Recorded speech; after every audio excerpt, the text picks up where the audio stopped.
You're listening to Hockey Talk on the Rock Alright, stop! with Laura and Keith. It's interesting. So let's back up a second. He played absolutely out of his mind. It made no sense to me. And now, here are your hosts. Okay, well, we are back with Hockey Talk on the Rock here on Salt Spring Island, episode 42. We literally just ended watching Game 4 of the Cup Final, where Montreal took the improbable overtime victory. I think we both thought it was going to end tonight, and it didn't, but we've got a few other things to cover and talk about anyways, so away we go. Away we go. Yeah, I just first want to talk, 1 second about the unfortunate news from this morning, which was that the Columbus Blue Jackets goalie, Matthias Kivlenieks, passed away. He was only 24, and it was kind of like a freak accident kind of thing, so obviously that's really sad news, and just wanted to mention that it happened. Totally sad news. Totally young guy with a lot of potential. Yeah. So, anyway, getting that kind of out of the way, but I don't know how you transfer from there. I don't really want to talk that much about the Tampa-Montreal series, only because I feel like we'll cover it when it's done. When it's done, yeah, exactly. We can talk about it. So, moving on past that, I just wanted to touch on the award winners because the NHL last week had an award show where they gave out the kind of big awards for the year. And first off, I don't think anyone knew it was happening, which is great marketing by the NHL. And then I kind of got the notification that they gave out the Ted Lindsay, and I tuned in and started watching it then, and it was also awfully done. Like, the people they had giving out the trophies it was just really poorly done. Right. So, there's that. But then, there was a couple kind of big surprises. So, what I wrote down here kind of was that the McDavid stuff was no-brainer, right? Yeah. Lindsay Hart, McDavid should get it.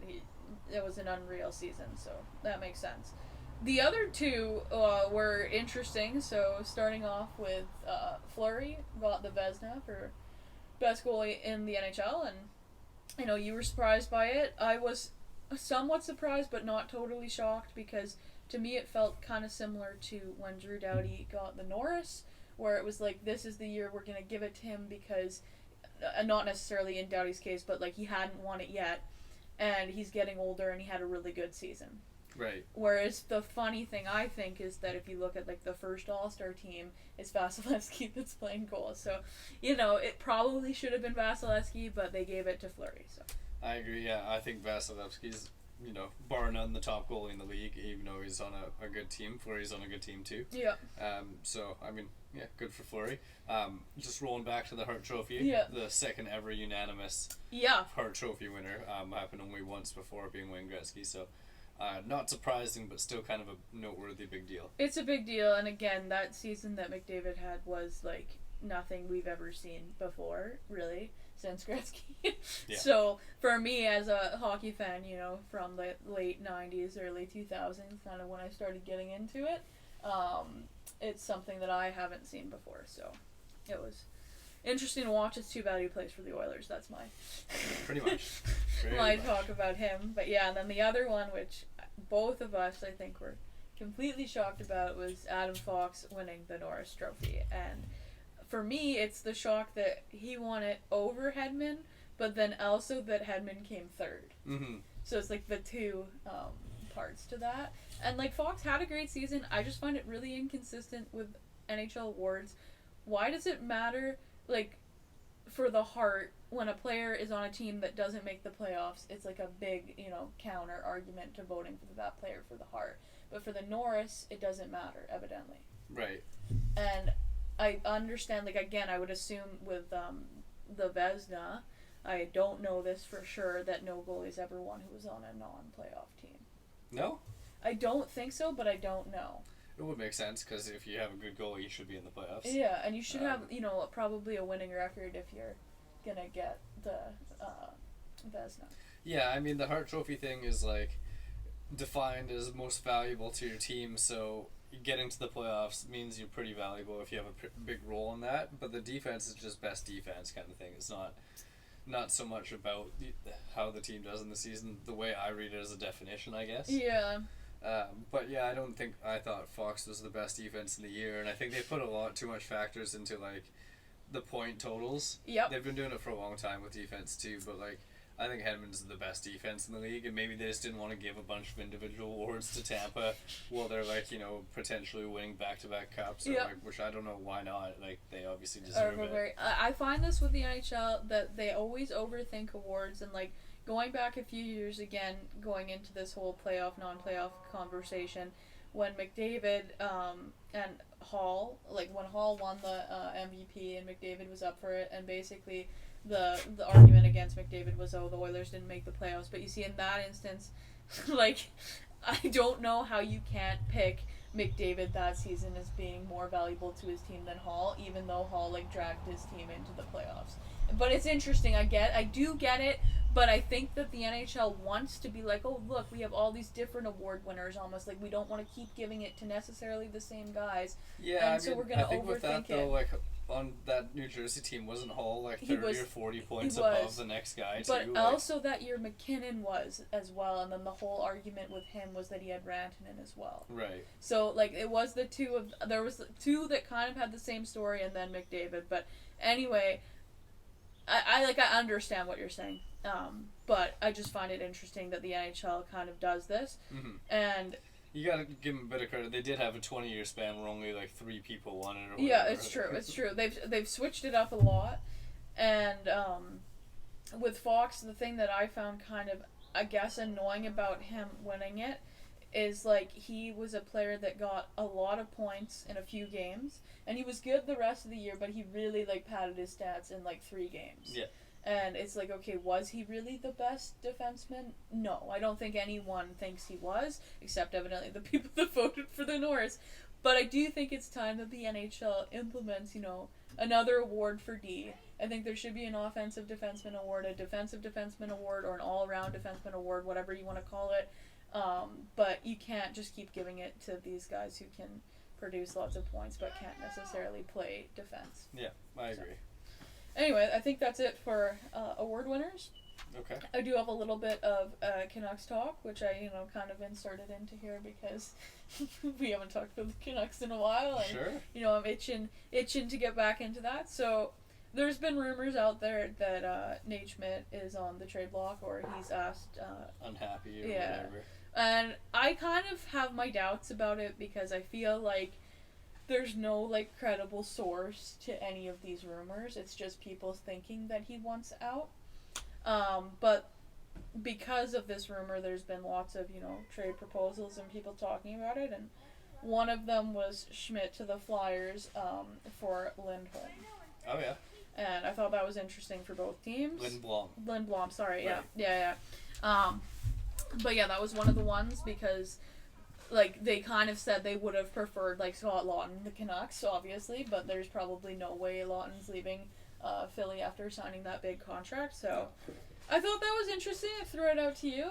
Yeah, I mean, I'd be happy with that because he's the type of defense that I think the Flyers would need, but I don't buy it either because like he's got the reputation for being like outgoing and the funny guy and all that, and like it was a short year in Vancouver and he couldn't like do stuff with his team and all that stuff. So I feel like give him another year, and I bet you this year that now that things are normalizing and he can like be the class clown with his teammates or whatever it is, he'll probably Be fit happier. in and be happier and be more comfortable and all that. Yeah, the thing for me too is like if the Canucks did trade him, depending on what they got back for him, and they lose Hamonic as a UFA, then it's going to be almost the same story as last year where you're having to bring in 2 top 4 defensemen, and you're going to have to go through that period of them relearning the system. And I get again this year that there's going to be a longer training camp and there's going to be more time for them to figure it out, but it would be frustrating for me as a Canucks fan to have to kind of see the team do the same thing again. So I hope it's not true, and I hope he stays because I feel like he can be better than what he was with the Canucks this year, and yeah. So then, kind of moving on from there, there's another rumor that came out earlier this week. Actually, okay, I'll go to that last.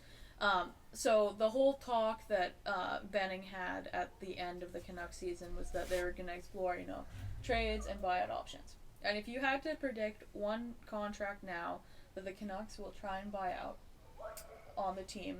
I think excluding Jake Virtanen, because I don't think he's going to get bought out. I think it's going to be like a termination or whatever. Yeah. But who would be your bet?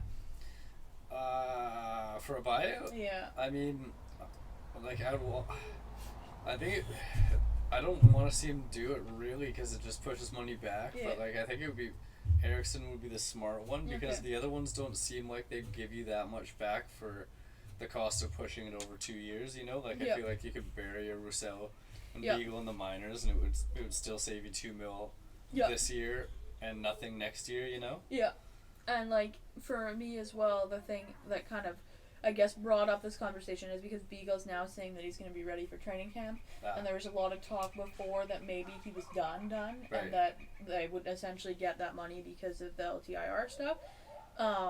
But my gut right now is saying Holtby, and it's nothing more than just a gut guess, because it's just the 1 year, which would turn into 2. You're right, but I feel like there's a lot of goalies kind of floating out there that the Canucks probably could make a move on.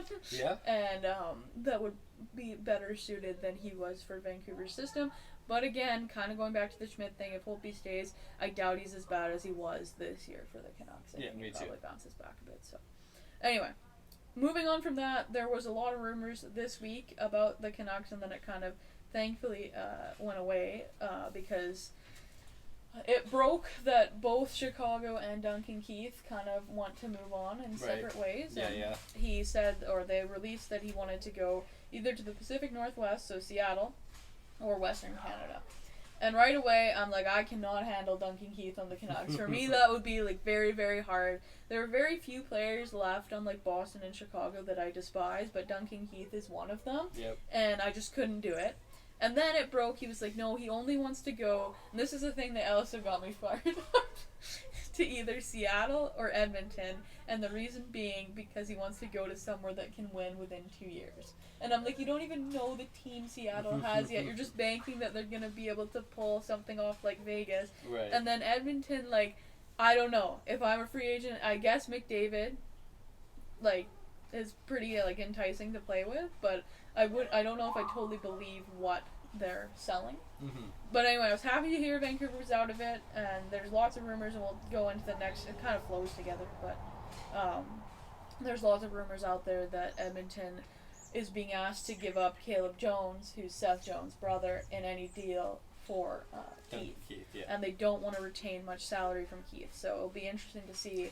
That's if a tough sell right there. Yeah. 'Cause Keith's not that good anymore. No, exactly, and it would all be for his locker room position basically, and teaching that D-core how to win. So we'll see where Keith ends up, but it's probably one of those two towns. So.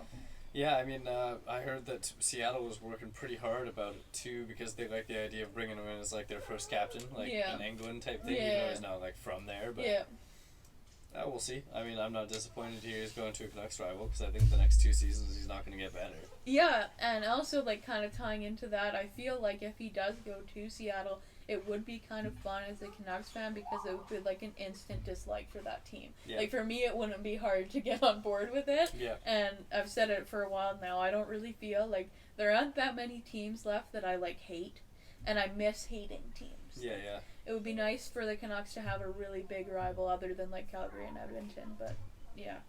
Anyway, that's kind of that bit about Keith, and then the other trade talk that's been heating up is Jones, and that has been heavily tied to your Philadelphia Flyers, to Colorado, Calgary, Chicago, and LA. And I think something gets done here pretty quick. Me too. From what I have read, Philly is pretty insistent on signing the extension after the deal, and it sounds very much like maybe Philly's not the choice for that, or else maybe it's more of like a maybe, but I'm still going to test the market kind of thing. Yeah. So, for what it sounds like it would cost right now, maybe not Philly, but you never know. Like, they really, really want to plug that hole that Niskanen left, and Jones would be an upgrade on that for sure. Yeah. So we'll see. They need something. They need something for sure on that defense, and I mean, again, I said to you earlier, I'm surprised Winnipeg's not on that list just based on their needs on defense, but maybe they're planning on like waiting until he's a UFA and then trying to pitch it. Or but maybe just like Lana and Roslovich were like, it's so terrible there. yeah, he has no that's interest. true. That's true. I guess that could be part of it, right? Yeah. But yeah, I think honestly that's all I have right now. Okay.